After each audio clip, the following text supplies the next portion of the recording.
Hey, it's Patrick, and I'm here with Unit 2, Evaluating Work-Based Learning Experiences, Take 2. And this time I'm going to have the microphone on. Oh, okay. And faster. So according to your Work-Based Learning Continuum, which is provided us by the Links Learning Alliance, um, learning happens on a continuum that goes from career readiness, career awareness, through career exploration, career prep, and career training. And each one of those has unique features, although they do overlap. So after looking at a couple of resources closely, I'm going to share with you what we've learned and how they compare and what they can learn from each other. So the East San Gabriel Valley, our regional occupation program, medical assistant program, hereafter ESGV ROPMA, is a secondary school-based work-based learning program. It's nationally accredited on the commission by the Commission on Accreditation of Allied Health Education Programs, and students are basically trained in administrative front office and clinical back office skills. And so everything they need to know to get an entry-level job in the medical field in an office, really. And so Jennifer Carreno is a teacher in RPMA, and she has a YouTube channel there. Check it out. They have a 900-hour program to help students get skills to work in a doctor's office or assist in a hospital or radiology department. That's impressive. The externship is 200 hours, and that's working in the field. And that's pretty wild too. So that it's an exemplary program. What's so interesting is how we look at it in terms of the continuum. Students are getting their career prep and, most significantly for this program, career training. So because the secondary education coursework is focused on the biology, anatomy, physiology, and specific prep for the admin work in the field, it's obvious they're getting career prep.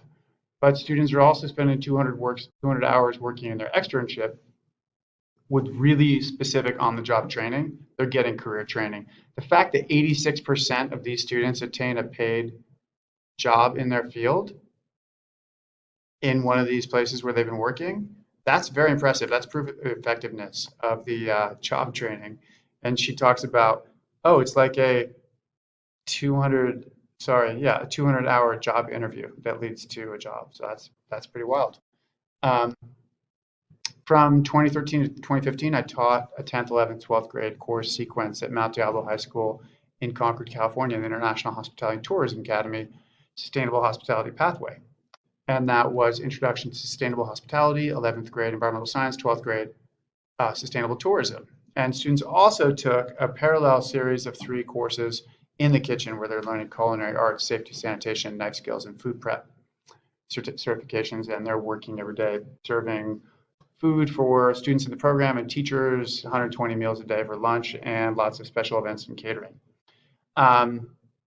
So students in this program experience 2 stages of the continuum, the career awareness and career prep phase. Career awareness, because beginning in 10th grade and going all the way through senior year, they went on tons of field trips to local restaurants and hotels and parks and outdoor recreation destinations.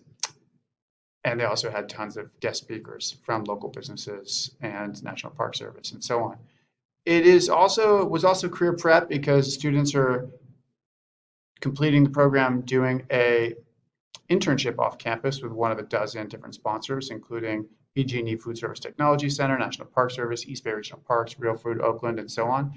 And students could earn a $500 internship for completing, $500 stipend for completing their internship, and they could get travel reimbursements as well. So how are these programs similar?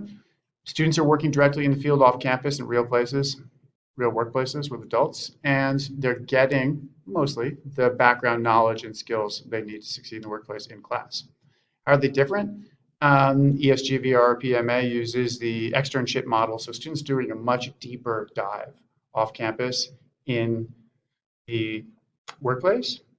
200 hours, that's pretty wild. Whereas IHTA students were only doing a 40-hour, more typical internship.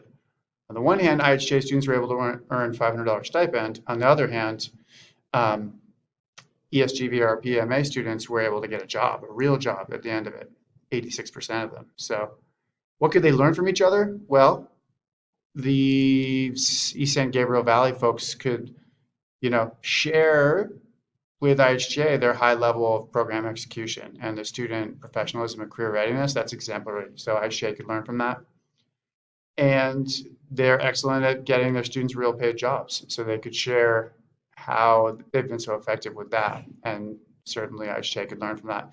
On the other hand, IHJ could share with East San Gabriel Valley their success in getting students stipends and travel vouchers for travel reimbursements.